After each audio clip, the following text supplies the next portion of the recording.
Good day friends, this is Rahul Munshi और स्वागत है आप सभी का मेरे इस YouTube channel study with Rahul Munshi में। आज से हम लोग एक नई सीरीज शुरू करने जा रहे हैं हमारे इस वीडियो के थ्रू। देखिए, कुछ एक स्टूडेंट से मिलने के बाद मुझे ये फील हुआ कि बहुत सारे स्टूडेंट्स का ये कोविड और लॉकडाउन के वजह से चैप्टर्स कंप्लीट नहीं हो पाए, सिलेबस कंप्लीट नहीं हो पाए हैं।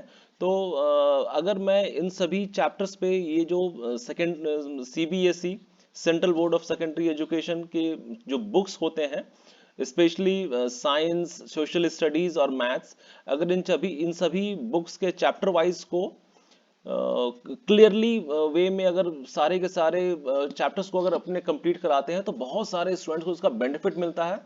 तो मेरी ये कोशिश रहेगी कि हम लोग पूरे के पूरे सिलेबस को लाइन बाय लाइन बहुत अच्छे से एक्सप्लेन करते हुए चले, ताकि साइंस, मैथ्स और सोशल स्टडीज क्लास 7, क्लास 8 और क्लास 9 सीबीएसई का सबसे पहले हम लोग कवर करेंगे, उसके बाद फिर हम लोग आईसीएसई के लिए स्टार्ट करेंगे।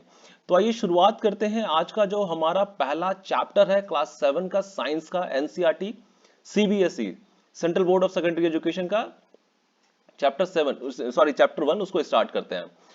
तो ये चैप्टर 1 है साइंस का, न्यूट्रिशन इन प्लांट्स। देखिए, प्लांट्स और एनिमल्स, आपको दो चीज यहाँ पर बहुत सारे देखने के लिए मिलेंगे। तो अभी पहले हम लोग प्लांट्स के बारे में समझते हैं, फिर हम लोग हमारे आने वाले चैप्टर में एनिमल्स के बारे में भी समझेंगे। तो न्यूट्रिशन, जो जो न्यूट्रिशन होती है, देखिए न्यूट्रिशन किसी के लिए भी जरूरी होती है, या प्लांट हो या एनिमल हो। न्यूट्रिशन क्या होती है कि न्यूट्रिशन के थ्रू हमें मतलब किसी के भी बॉडी को, जो लिविंग ऑर्गेनिजम्स हैं, उनको एनर्जी मिलती है। और यही एनर्जी उनके उनको उनके डेली पर्पस के लिए, डेली बेसिस के लिए जो भी ग्रोथ होता है या कुछ भी वो काम करते हैं, वो उनको जरूरी होता है। तो ये न्यूट्रिशन ही है जो उनको वो सभी चीजें प्रोवाइड कराती हैं। तो हम लोग शुरुआत करते हैं, धीरे धीरे लाइन बाय लाइन देखेंगे। देखिए, जहां पर लगता है कि ये लाइन उतना इंपॉर्टेंट नहीं है, अपने उसको स्किप कर देंगे। लेकिन जहां पर लगता है कि नहीं, ये लाइन आपके एग्जाम पॉइंट ऑफ व्यू से, आप या तो एकेडमिकली कोई एग्जाम दे रहे हो या फिर आप कंपिटेटिव वे में कोई एग्जाम दे रहे हो, उन सभी के लिए इंपॉर्टेंट होगा। ठीक है। You also learned that carbohydrates, proteins, fats, vitamins and minerals are components of food। देखिए, न्यूट्रिएंट जो होते हैं ना, न्यूट्रिएंट से बनता है न्यूट्रिशन। तो न्यूट्रिएंट बेसिकली 6 टाइप के न्यूट्रिएंट होते हैं, यहां पर आप देख पा रहे हो। कार्बोहाइड्रेट होता है, कार्बोहाइड्रेट के बाद में प्रोटीन्स है, फैट्स है, विटामिन्स है और मिनरल्स है। वाटर भी इसमें एक कॉम्पोनेंट होता है। तो टोटल 6 ऐसे न्यूट्रिएंट होते हैं जो किसी भी बॉडी के लिए, या वो प्लांट हो या वो एनिमल हो, उन सभी के लिए जरूरी होता है। तो these components of food are called nutrient. यही जो कंपोनेंट्स होते हैं, इन्हीं को न्यूट्रिएंट कहा जाता है।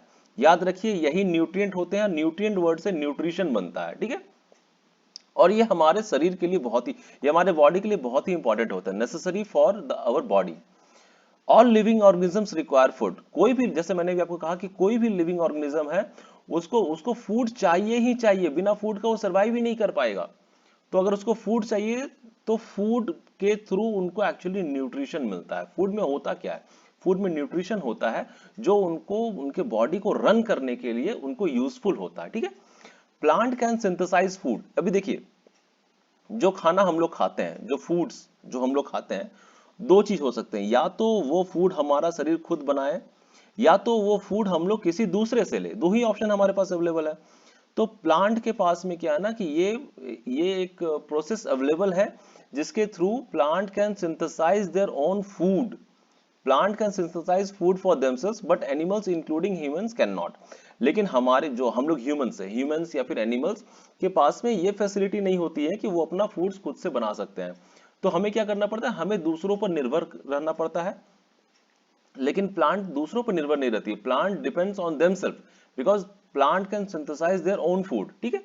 They get it from plants. जो एनिमल्स के बारे में बता रहे हैं, they get it from plants और एनिमल्स दैट ईट प्लांट्स। अभी देखिए, अब हम लोग, जैसे हम लोग ह्यूमंस हो गए या जो एनिमल्स हो गए, तो एनिमल्स, हमें हमें फूड कहाँ से मिलता है?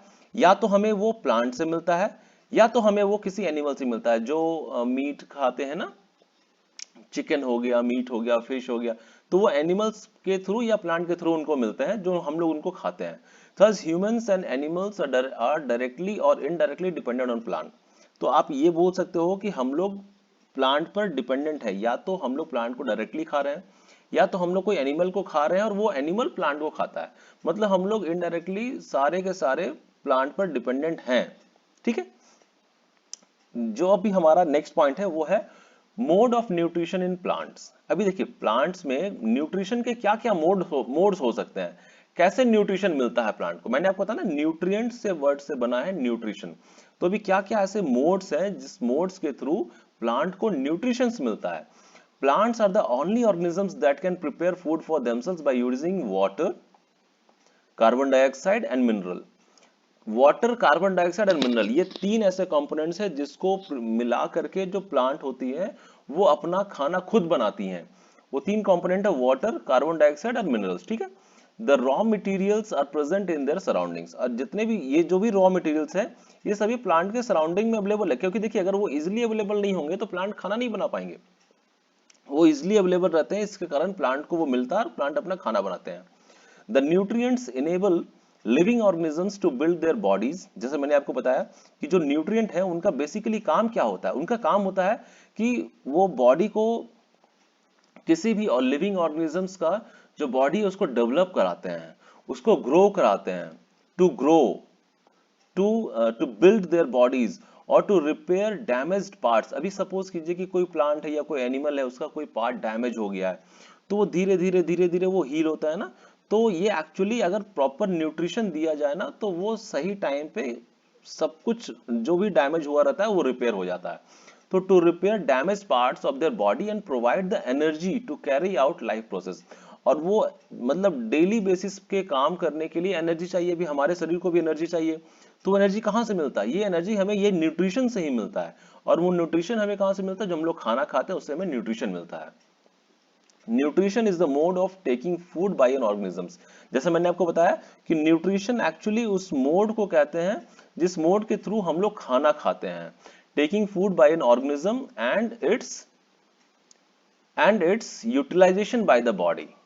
और बॉडी उसको यूटिलाइज, देखिए अभी हमें न्यूट्रिशन मिला, हम लोग खाना खाएं हमें न्यूट्रिशन मिला, उससे क्या हुआ, अभी वो न्यूट्रिशन, वो जो एनर्जी हमें मिल रहा है वो हमारा बॉडी उसको यूटिलाइज करे सही से, तब जाकर के हमारा बॉडी रन करेगा।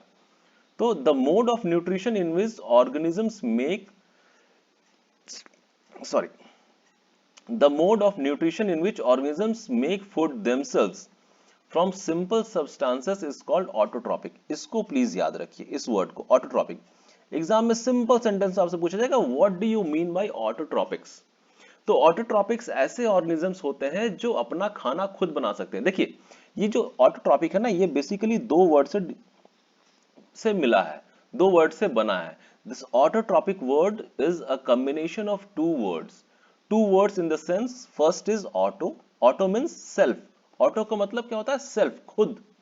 And trophos, the second word is trophos, trophos means nourishment, nourishment. So this word autotropic is the combination of two words, auto and tropos. Auto means self and tropos means nourishment. So this is the nutrition, समझे। Autotrophic जो अपना खाना खुद से बनाते हैं। Therefore plants are called autotrophous. As we have seen in the past that the plant can synthesize their own food, so we can directly call the plant as a autotrophous, ठीक है। And animals and most other organisms take in food prepared by plant। और जो animals होते हैं या दूसरे organisms होते हैं जो प्लांट पर डिपेंडेंट होते हैं, वो प्लांट को खाते हैं और उनसे उनको एनर्जी मिलती है, वैसे ऑर्गेनिजम्स को हेट्रोट्रॉप्स कहते हैं। तो यहाँ पर हमने दो वर्ड देखा, एक तो फर्स्ट था ऑटोट्रॉप्स तो अपना खाना खुद से बनाते हैं, और ये सेकंड है हेट्रोट्रॉप्स, ठीक इसका अपोजिट, जो अपना खाना खुद से नहीं बना सकते हैं, जो बेसिकली प्लांट्स पर डिपेंडेंट होते हैं, that depends on plant for their food. तो these are called heterotrophs. First is autotroph जो खाना खुद से बनाते हैं, सेकंड इज हेट्रोट्रॉप्स। इन दो वर्ड्स को अच्छे से याद रखें, ये हमेशा आपसे एग्जाम में पूछे जा सकते हैं, ठीक है। नेक्स्ट है, now we may ask where the food factories of plants are located. अभी देखिए, अभी हमने देखा कि प्लांट अपना खाना खुद बनाते हैं, लेकिन वो प्लांट का खाना बनता कहां पर है। प्लांट में बहुत सारे पार्ट्स होते हैं, प्लांट के रूट्स होते हैं, स्टेम होते हैं, लीव्स होते हैं, सीड्स होते हैं। तो बेसिकली ये खाना, प्लांट का जो खाना बनता है, ये बनता कहां पर है, उनका फैक्ट्री का, फूड फैक्ट्रीज कहां पर लोकेटेड है, ठीक है। ये अब हम इनको थोड़ा सा इसको देखते हैं, कोशिश करते हैं इसको समझने का।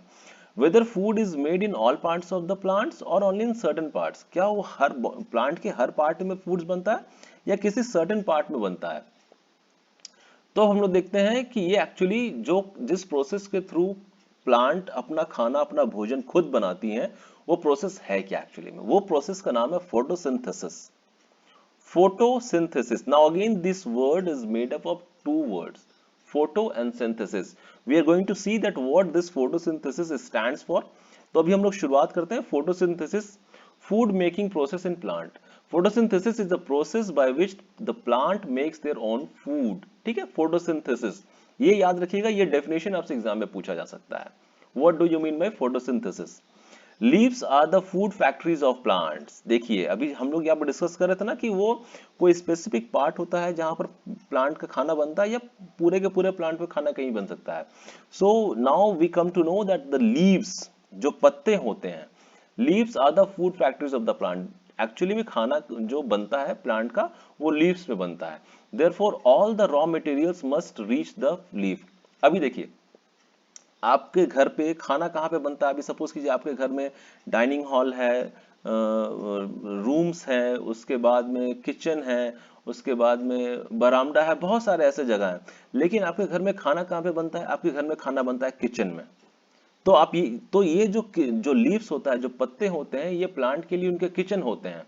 तो अभी देखिए अगर किचन में खाना बनता है तो जाहिर सी बात है कि जब भी कोई राशन आ रहा है, कभी कोई चावल आ रहा है, कभी कोई आटा आ रहा है, कोई सब्जी आ रहा है, आपके पापा, आपकी मम्मी या फिर आप लोग भी लेकर के आते हो, तो वो सभी के सभी सामान कहाँ पहुंचने जरूरी है? किचन में।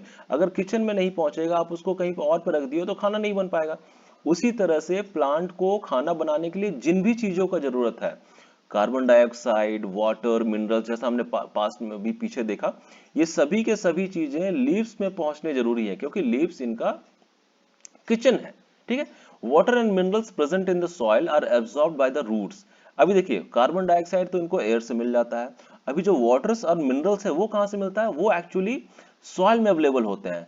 तो सॉइल, अभी देखिए सॉइल से प्लांट का जो बॉडी पार्ट है वो रूट्स है। रूट्स है जो सॉइल के अंदर तक जाता है। तो रूट्स क्या करता है? सॉइल से वो वाटर और वो मिनरल्स निकाल करके, वो ट्रांसपोर्ट करके लीव्स को भेज देता है, और लीव्स फिर वहां पर खाना बनाता है, transported to the leaves. Carbon dioxide from the air is taken. अभी देखिए in in through the tiny pores present in the surface of leaves. तो अभी लीव्स में बहुत सारे टाइनी पोर्स, छोटे छोटे छोटे छोटे पोर्स बने रहते हैं, छेद बने हुए रहते हैं।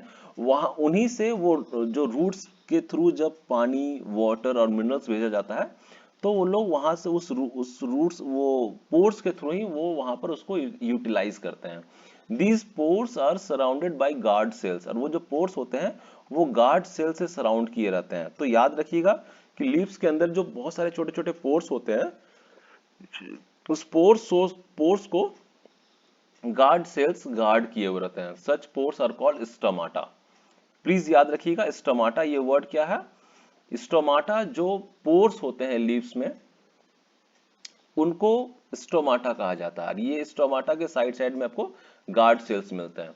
अभी देखिए यहाँ पर जैसा आपको इस ऊपर में फोटो में दिख रहा होगा, सेल्स के बारे में बताया गया है। देखिए एक्चुअली ये जो है ना, ये जो पार्ट हो गया, ये सपोज कीजिए एक सेल हो गया। ठीक है, एक सेल के अंदर में आपको यहाँ पर न्यूक्लियस दिख रहा है। ये जो बीच में जो आपको एक थिक टाइप का फ्लो ये दिख रहा है ना, ये इसको न्यूक्लियस कहते हैं। और ये जो बीच का जो पार्ट हो गया ना, न्यूक्लियस के अलावा, सेल के अंदर में प्लस न्यूक्लियस के अलावा, इन सभी को साइटोप्लाज्म कहते हैं। और ये जो सेल है ना, सेल देखिएगा एक मेम्ब्रेन से कवर है। ये इसको सुरक्षा कवच आप बोल सकते हो, इसको देता है। इसको कहते हैं सेल मेम्ब्रेन। तो अभी हम लोग सेल के बारे में आने वाले हमारे वीडियोस में बहुत ही अच्छी तरीके से देखेंगे। ये जस्ट एक ओवरव्यू है जानने का कि सेल में बेसिकली क्या क्या चीज आपको देखने को मिलता है। Cells can be seen only under the microscope. Cell को हम लोग अपना नेकेड आई से नहीं देख सकते हैं। उसको देखने के लिए आप लोग स्कूल में भी देखते होंगे कि बहुत सारा माइक्रोस्कोप दिया जाता है, जब कभी आप लोग एक्सपेरिमेंट करते हो, कुछ बताते होंगे, तो उनसे माइक्रोस्कोप से इजिली सेल को देखा जा सकता है। Some organisms are made up of only one cell and the cell is enclosed by a thin outer boundary called cell membrane। जैसे हमने यहाँ पर देखा, बहुत सारे ऑर्गेनिजम्स ऐसे हैं जो सिंगल सेल से बने रहते हैं, और मैक्सिमम ऐसे ऑर्गेनिजम्स हैं जो मल्टी सेल से बने, मल्टी सेलुलर होते हैं। कोई सिंगल सेलुलर तो है, कोई मल्टी सेलुलर होते हैं। Water and minerals are transported to the leaves by the vessels which run like pipe throughout the root. अभी देखते हो ना कि सबसे ऊपर में आपके आपके जो मकान है, आपके जो घर है, सबसे ऊपर में एक सिंटेक्स लगा रहता है। वहां से जब कभी पानी नीचे उतरता है तो बहुत सारे पाइप्स होते हैं जिसके थ्रू पानी नहीं, तो ठीक इसी तरह से क्या होता है कि जो रूट होते हैं, प्लांट का जो जड़ होता है, उनके थ्रू मतलब ये जो वाटर होते हैं और मिनरल्स होते हैं, ये पाइप के जैसा वेसल्स होता है जो प्लांट के अंदर में होता है। इन इन इन वेसल्स के थ्रू ये पानी रूट से होते हुए लीव्स तक पहुंचता है और वहां पर इनका खाना बनता है। ठीक है, they form a continuous path or passage for the nutrients to reach the leaf. जैसे भी हमने देखा, इनको कहते हैं वेसल्स। एक्चुअली जो पाइप शेप जो रहता है उसके अंदर में, उसको वेसल्स कहते हैं। The leaves have a green pigment. अभी जो लीव्स होते हैं, पत्ते होते हैं ना, उसमें ग्रीन पिगमेंट होता है। उस पिगमेंट का नाम है क्लोरोफिल। ये क्लोरोफिल ही वो चीज है जो प्लांट्स को हेल्प करता है खाना बनाने के लिए। इस वर्ड को याद रखिए, बहुत इंपॉर्टेंट है, क्लोरोफिल। ठीक है, chlorophyll. It helps leaves to capture the energy of the sunlight. ये देखिए, अभी सनलाइट का जरूरत पड़ता है। हमने देखा पास में कि कार्बन डाइऑक्साइड, मिनरल्स और वाटर, इन सभी चीजों को मिला करके प्लांट अपना फूड बनाता है। उस इन सभी चीजों के साथ साथ में प्लांट को सनलाइट भी चाहिए होता है, क्योंकि सनलाइट से उसको एनर्जी मिलता है। तो ये एक्चुअली क्लोरोफिल वो है, वो चीज है जो इसको सनलाइट एब्जॉर्ब करने में, कैप्चर करने में मदद करता है, ताकि प्लांट को उस प्रोसेस के लिए एनर्जी मिल सके। This energy is used to synthesise prepare food from carbon dioxide and water, जैसा मैंने अभी आपको कहा। ठीक है, since the synthesis of food occurs in the presence of sunlight, it is called photosynthesis। यही बात मैं आपको बताना चाह रहा था कि photosynthesis आप देखोगे ये this is made up of two words, photo and synthesis। photo means light, and synthesis means to combine, to manufacture। synthesis आप देखते हैं ना फैक्ट्रीज में कुछ synthesis, कुछ synthesize किया जाता है, सो ये वही होता है, कंबाइन किया जाता है। मतलब फोटो जो लाइट हो गया, लाइट को कंबाइन किया जाता है ताकि एनर्जी मिले, और ये इस प्रोसेस का नाम है photosynthesis. So we find that chlorophyll, अभी अपने को क्या पता चला, chlorophyll, sunlight, carbon dioxide, water are necessary to carry out the process of photosynthesis. ठीक है, chlorophyll, sunlight, carbon dioxide and water. It is a unique process on the earth. ये आपको कहीं और देखने को नहीं मिलेगा, ये प्लांट के पास ही ये प्रोसेस होता है। और अगर प्लांट सरवाइव नहीं कर रहे हैं तो फिर आप मान के चलो कि हम लोग भी सरवाइव नहीं कर सकते हैं। The solar energy is captured by the leaves and stored in the plant in the form of food. Solar energy जो हमें सन से मिलता है, उसको प्लांट अपने लीव्स में स्टोर करके रखते हैं। Thus, sun is the ultimate source of energy for all living organisms। तो अभी अपने ये कह सकते हैं कि sun is the ultimate source of energy for, क्योंकि इनडायरेक्टली आप जैसे ह्यूमंस को एनर्जी मिल रहा है या प्लांट को एनर्जी मिल रहा है, एनर्जी मिल रहा है सन से। तो सन क्या है, सभी को एनर्जी दे रहा है। तो sun is the ultimate source of energy for all living organisms. you can imagine life on earth in the absence of photosynthesis। अभी क्या है कि अगर फोटोसिंथेसिस नहीं होता तो प्लांट अपना खाना नहीं बना पाएंगे, इसका मतलब प्लांट सर्वाइव नहीं करेंगे। अगर प्लांट सर्वाइव नहीं करे तो फिर हम लोग सर्वाइव नहीं करेंगे। The survival of all the living organisms directly और indirectly depends on the food made by the plants. ठीक है, तो प्लांट, अभी आप समझ पा रहे हो कि हमारे लिए कितना इंपॉर्टेंट है प्लांट। अगर प्लांट नहीं है तो फिर हम लोग नहीं है। इसी के लिए हमेशा कोशिश कीजिए कि प्लांट होता ना भाई, कहीं पर भी कटिंग ऑफ ट्रीज हो रहा है, डिफॉरेस्टेशन हो रहा है, तो वो नहीं होना चाहिए। एफॉरेस्टेशन कीजिए ताकि ज्यादा से ज्यादा प्लांट को बढ़ाया जाए हमारे अर्थ पे। Besides oxygen, which is essential for the survival of all living, is produced during the photosynthesis। अभी देखिए, फोटोसिंथेसिस में हमने क्या देखा, क्लोरोफिल चाहिए, सनलाइट चाहिए, वाटर चाहिए, मिनरल चाहिए, और इन सभी चीजों को मिला करके, कार्बन डाइऑक्साइड, इन सभी चीजों को मिला करके वो प्लांट अपने लिए खाना बनाती है। अभी ये जो प्रोसेस होता है फोटोसिंथेसिस, इसमें ऑक्सीजन रिलीज होता है। तो जो ऑक्सीजन रिलीज होता है, ये ऑक्सीजन वो मिलता है हमें ताकि हम लोग सरवाइव कर सके। अगर ऑक्सीजन नहीं होगा तो हम लोग सरवाइव नहीं कर पाएंगे। तो अभी आप देखो, ये जो प्रोसेस है, during photosynthesis chlorophyll containing cells of leaves in the presence of sunlight. ये प्रोसेस को फिर से आपको एक्सप्लेन किया गया है कि फोटोसिंथेसिस में क्या होता है, chlorophyll containing cells of leaves, जो लीव्स के सेल्स होते हैं जो क्लोरोफिल कंटेन किए रहते हैं, in the presence of sunlight. Sunlight ये होता है, use carbon dioxide and water to synthesise carbohydrate. ये कार्बोहाइड्रेट भी हमारे लिए इंपॉर्टेंट है, प्लस प्लांट के लिए भी इंपॉर्टेंट है, और जो सबसे ज्यादा इंपॉर्टेंट है वो है ऑक्सीजन, क्योंकि अगर ऑक्सीजन अवेलेबल नहीं है तो हम लोग सरवाइव नहीं कर सकते हैं। तो आप इस प्रोसेस में देख रहे हो, process the photosynthesis, the process by which plants manufacture there own food, and in this process they release oxygen which is essential for the humans to survive। तो यहाँ पर कार्बन डाइऑक्साइड और वाटर दोनों मिल करके इन the presence of sunlight and chlorophyll ये हमें carbohydrate और oxygen देता है। आपको यहाँ पर एक छोटा सा ये सेक्शन ऑफ लीफ दिखाया जा रहा है, आप देख सकते हो ये गार्ड सेल्स है। मैंने आपको कहा था ना कि जो छोटे पोर्स होते हैं इसको स्टोमाटा कहते हैं, छोटे पोर्स को स्टोमाटा कहते हैं। और ये स्टोमाटा, ये जो पोर्स होते हैं they are guided by guard cells, ये गार्ड सेल्स यही है। तो ये आपको एक लीफ का एक सेक्शन काट करके दिखाया जा रहा है।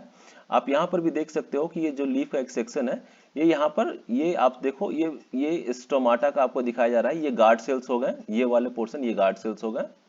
और ये जो हो गया ये स्टोमाटल ओपनिंग कहा जाता है, इसको स्टोमाटल ओपनिंग, ये बीच वाले को, ठीक है।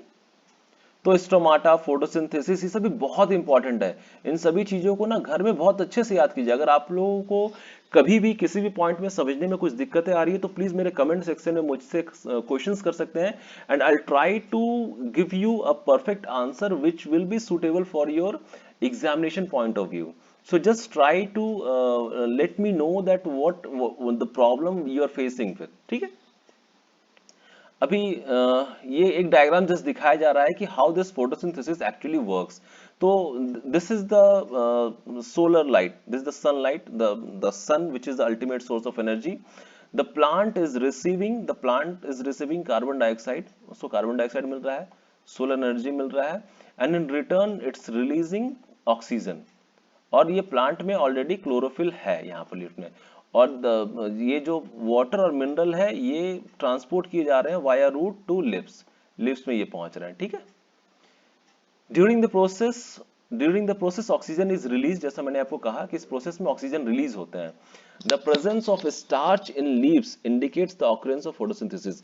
अभी कैसे पता चलता है कि भाई इस लीफ में फोटोसिंथेसिस प्रोसेस हो रहा है या नहीं हो रहा है? तो अगर वहां पे starch, and starch is form of carbohydrate, अगर स्टार्च है उस लीव में इसका मतलब इस लीव में फोटोसिंथेसिस हो रहा है। Starch is also a carbohydrate, ठीक है। अभी यहाँ पे छोटा सा एक्टिविटी करने को कहा जा रहा है कि आप दो बॉक्स ले लो और 72 आवर्स के लिए एक बॉक्स में एक प्लांट को रखो जो कि बिल्कुल डार्क में है, और दूसरे को बिल्कुल सनलाइट में रखो। तो आप उन दोनों को आप उन दोनों को फिर चेक कर सकते हो कि किस में ग्रोथ हो रहा है, क्या हो रहा है। तो ये आप इसको देख करके आप घर में इस तरह से कर सकते हो। ये बहुत ज्यादा इंपॉर्टेंट नहीं, इसलिए मैं इसको थोड़ा सा स्किप करके आगे बढ़ रहा हूँ। अभी the leaves other than the green also, अभी ये बता रहा है कि देखिए वो लीव्स जो देखने में ग्रीन है उसमें तो हमने जाना कि उसमें क्लोरोफिल है। ऐसे बहुत सारे आपको लीव्स देखने को मिलेंगे जो देखने में ग्रीन नहीं है। दैट डजंट मीन दैट कि वहां उसमें क्लोरोफिल नहीं होता है। Chlorophyll do exist in those leaves also which are not green. वैसे लीव्स जो ग्रीन नहीं है उसमें भी क्लोरोफिल्स होते हैं। The large amount of red, brown and other pigments, उसमें क्या होता है कि हो सकता है कि रेड पिगमेंट हो, ब्राउन पिगमेंट हो, इस तरह के कोई दूसरे कलर के पिगमेंट है जो कि ग्रीन कलर के पिगमेंट से ज्यादा है। इसी के लिए वो ग्रीन कलर हमें नहीं दिखता और हमें दूसरा कलर दिखता है। Photosynthesis takes place in these leaves also, ठीक है। You often see slimy green, अभी देखिए यहाँ पर एक वर्ड अपने को देखने को मिल रहा है, algae.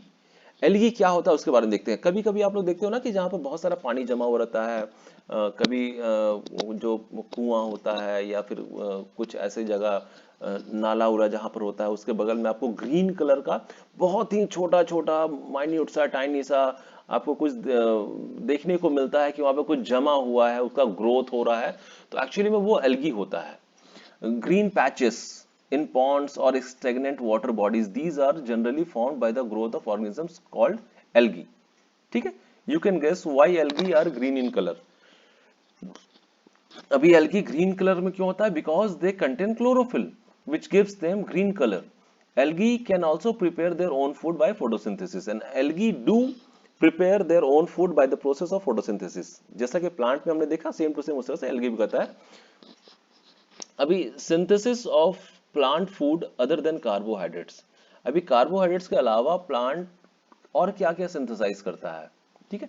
You have just learn that plant synthesise carbohydrate through the process of photosynthesis. The carbohydrates are made of carbon, hydrogen and oxygen.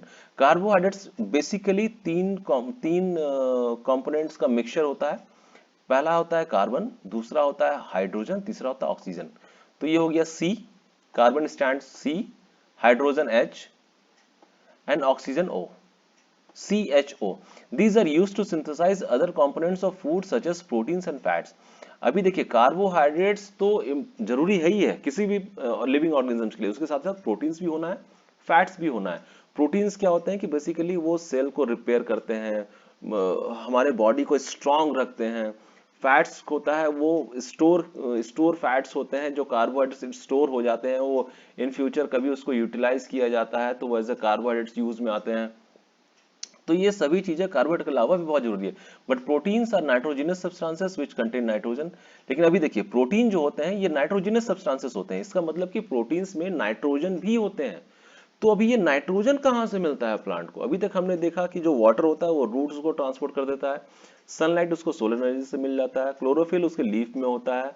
तो ये सभी चीज तो मिल गया, लेकिन अभी नाइट्रोजन जो चाहिए होता है, नाइट्रोजन कहाँ से मिलता है? From where does the plant get nitrogen? तो अभी देखिए इसके बारे में देखते हैं। Recall that nitrogen is present in abundance in gaseous form. जैसे हमने पहले भी देखा है कि देखिए हमारे अर्थ में नाइट्रोजन, ऑक्सीजन, कार्बन डाइऑक्साइड ये सभी के सभी अवेलेबल है।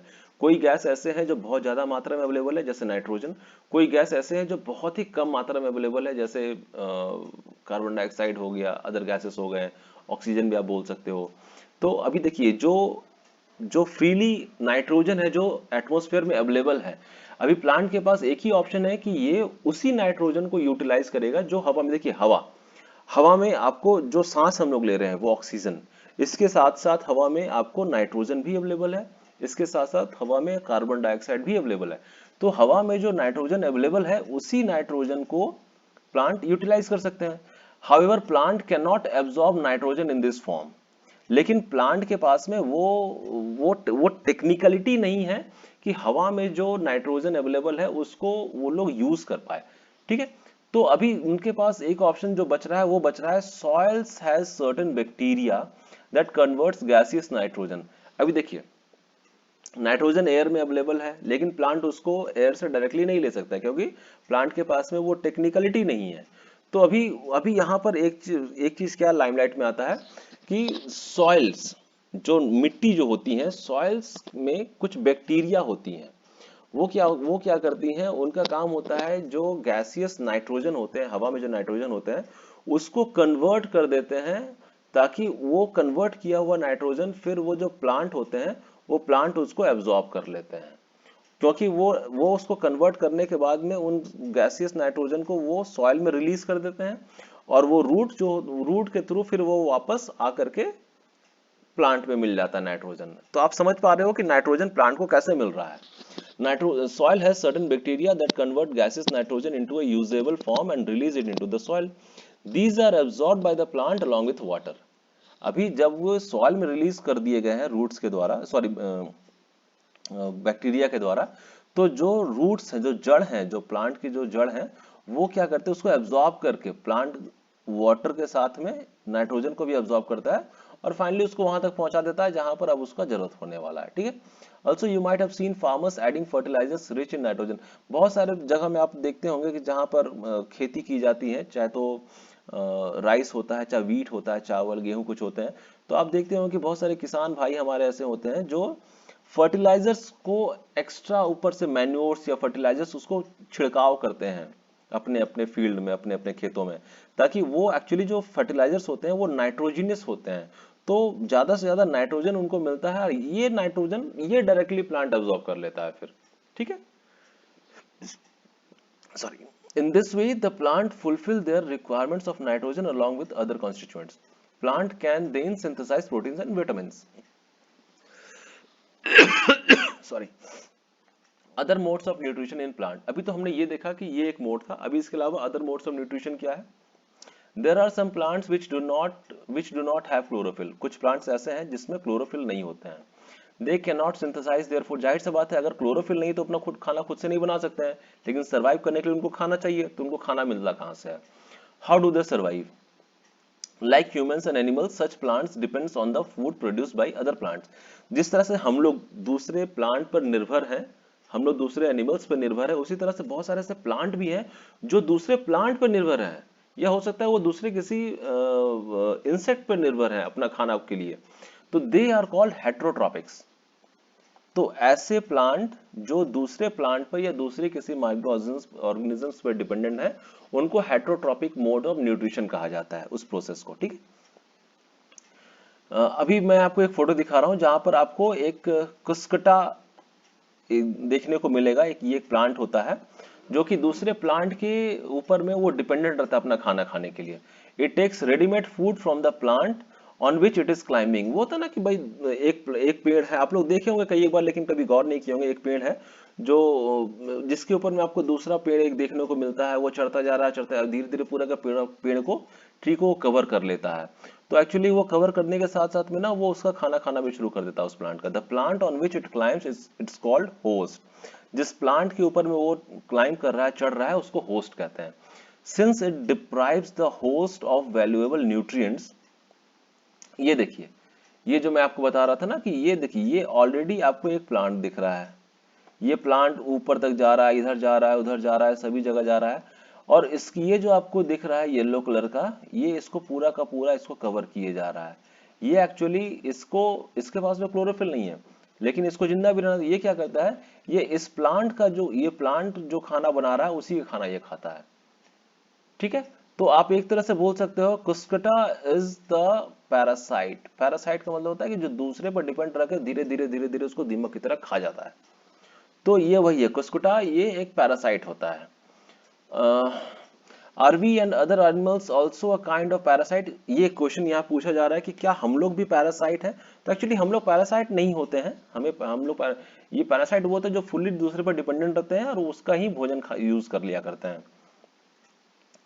तो हैव यू सीन और heard a plant that can eat animals.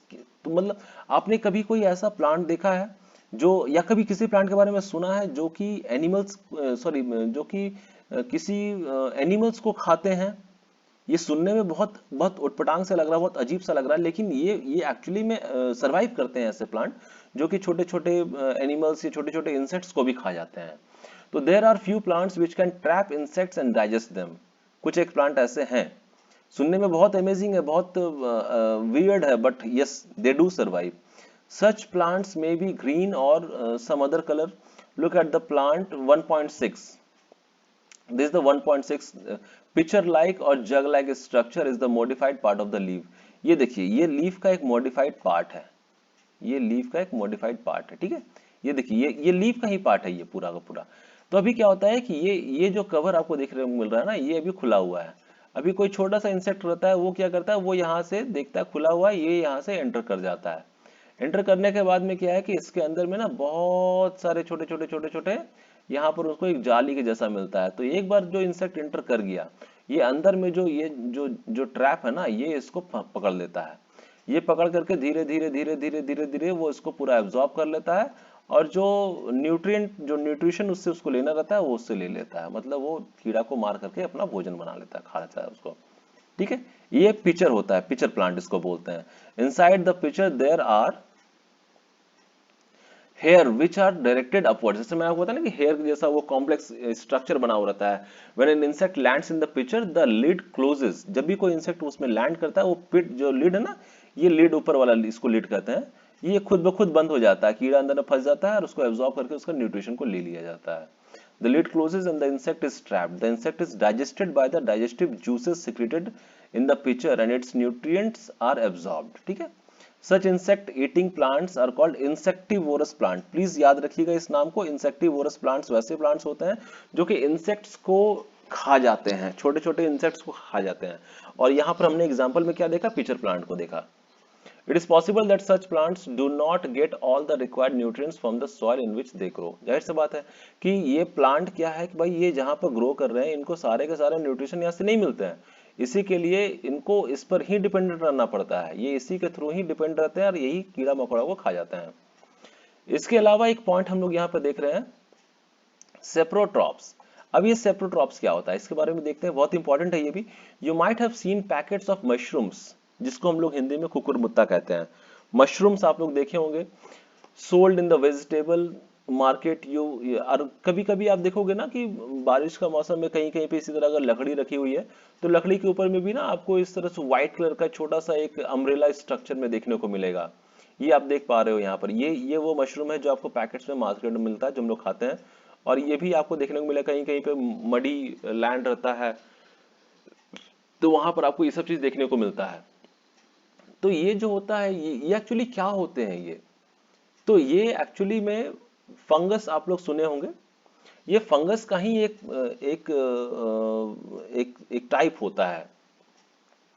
अभी देखिए यहाँ पर आपको एक छोटा सा एक एक्टिविटी करने को कह रहा है, इसके बारे में भी हम लोग देखते हैं कि ये सेप्रोट्रॉप्स क्या होते हैं। ये एक्टिविटी के बारे में थोड़ा सा जान लीजिए। ये बता रहा है कि अगर आप लोग ब्रेड तो आप लोग खाते ही होंगे, ब्रेड को क्या करने के लिए बोल रहा है कि थोड़ा सा उसको 2-3 दिन के लिए कोई किसी मॉइस्चर जगह में रख दीजिए जहां पर उसको नमी मिलता रहे। और आप फिर क्या गौर करेंगे ना कि 2-3 दिन के बाद में उसका कलर थोड़ा सा आपको चेंज दिखेगा उस ब्रेड का। अगर आपको हो सकता है कि वो सही से आपको नहीं दिख रहा होगा, लेकिन कभी अगर जब आप उसको माइक्रोस्कोप में रख करके उसको देखने का कोशिश करेंगे तो आपको पता चलेगा ना कि इस ब्रेड के ऊपर में ना ये जैसे आपको दिख रहा है ये कुछ छोटा छोटा जाली के जैसा कुछ कुछ बन जाता है। तो ये एक्चुअली में ये वो फंगी है, और ये फंगी ही ये मशरूम्स या फिर ये जो आपको दिख रहा है फोटो में ये सभी बनने में ये हेल्प करता है, फंगी। तो these organisms are called fungi. They have a different mode of nutrition, इनका न्यूट्रिशन का मोड ही बिल्कुल अलग होता है। They absorb the nutrient from the bread. अभी ये क्या करते हैं, इनका काम क्या है कि ये जो ब्रेड में जो न्यूट्रिएंट्स हैं, ये ब्रेड का न्यूट्रिएंट्स ये एब्जॉर्ब कर लेते हैं, ठीक है। This mode of nutrition in organisms take in nutrients from dead and decaying matter is called saprotrophic nutrition। मतलब कि ऐसे ऐसे organisms जो कि किसी डेड और डिके ऑर्गेनिज्म पे डिपेंड रहते हैं अपना खाना के लिए, उसको सेप्रोट्रॉपिक न्यूट्रिशन कहते हैं, ठीक है। और उस ऑर्गेनिज्म को सेप्रोट्रॉप्स कहते हैं। Such organisms with saprotrophic mode of nutrition are called saprotrophs. Fungi also grow on pickles, अचार जो मम्मी लोग घर में बनाती है उस पर भी आप कभी कभी देखते हो कि व्हाइट कलर का कुछ बन जाता है, अगर आप उसको हाथ से छू रहे हैं उससे पानी चला जाता है तो। लेदर जो चमड़ा होता है उसको भी आप देखोगे कई एक टाइम तक अगर इसी तरह से रखा रहता है तो उस पर भी आपको ये चीज देखने को मिलता है। Clothes and other articles are left in hot and humid weather for long, तो वहां पर फिर वो फंगस जमना शुरू हो जाता है। वो फंगी एक्चुअली वही होता है कि डेड और डीके ऑर्गेनिजम्स पर वो सर्वाइव करते हैं और उसी का खाना उसको एज ए खाना खाना शुरू कर देते हैं वो। The fungal spores are generally present in the air when they land on wet and warm things they germinate and grow, ठीक है। Now can you figure out how we can protect our things from getting spoiled. अभी देखिए इसके अलावा अभी आपको ये जानने को मिला कि किसी भी चीज को बर्बाद कैसे होता है और हम लोग कैसे उसको रोक सकते हैं। तो some organisms live together and share their shelter and nutrients. कुछ एक ऑर्गेनिजम्स ऐसे होते हैं जो दो ऑर्गेनिजम्स आपस में साथ में रहते हैं। एक ऑर्गेनिजम्स दूसरा का बेनिफिट यूज करता है, दूसरा ऑर्गेनिजम्स पहला का बेनिफिट यूज करता है। तो अभी देखिए थोड़ा सा हम लोग इसका एग्जाम्पल भी देखते हैं, और इस रिलेशनशिप को सिम्बायोसिस कहते हैं। सिम्बायोसिस होता है मतलब कि दोनों को ही बेनिफिट हो रहा है, symbiotic relationship. So for example certain fungi live inside the roots of plants. कुछ एक फंगी ऐसे होते हैं जो प्लांट के रूट में सर्वाइव करते हैं। Live inside the roots of the plant, the plants provide nutrients to the fungus. Plant क्या करता है, उन फंगस को न्यूट्रिएंट सर्वाइव करता है, देता है, and in return the fungus provides water and certain nutrients. और इन रिटर्न ये फंगस क्या करते हैं, उस प्लांट को वाटर देने में हेल्प करते हैं और कुछ न्यूट्रिएंट्स देने में हेल्प करते हैं। मतलब प्लांट को भी बेनिफिट हो रहा है और ये जो फंगी है जो प्लांट के रूट में, इनको भी बेनिफिट हो रहा है। तो ऐसे ऐसे जो रिलेशनशिप होते हैं उसको सिम्बायोसिस कहते हैं। इन ऑर्गेनिजम्स कॉल्ड लाइकेंस, एक लाइकेंस होता है जैसे हमने देखा अभी उसके ऊपर में फंगी के बारे में, एल्गी के बारे में, इस तरह से एक लाइकेंस भी होता है। लाइकेंस क्या होता है, अ chlorophyll containing partner which is an algae. Actually वो एल्गी होता है and a fungus living together. Algae का जो क्लोरोफिल होता है वो यूज में आ जाता है, फंगस उसको शेल्टर देता है। तो इन दोनों के कॉम्बिनेशन से जो एक बनता है उसको लाइकेंस कहते हैं। water and minerals to the algae, and in return the algae prepares and provides food to the fungus. अभी है कि how nutrients are replenished in the soil.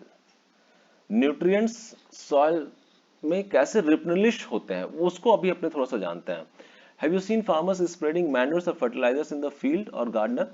मतलब जो किसान होते हैं वो अपने फील्ड में मैन्योर्स और फर्टिलाइजर्स को फेंकते हैं, उसको स्प्रेड करते हैं ताकि जो सॉइल है वो बहुत हेल्दी रहे और जो उनके क्रॉप्स होते हैं, जो पैदावार होते हैं वो बहुत अच्छे से हो।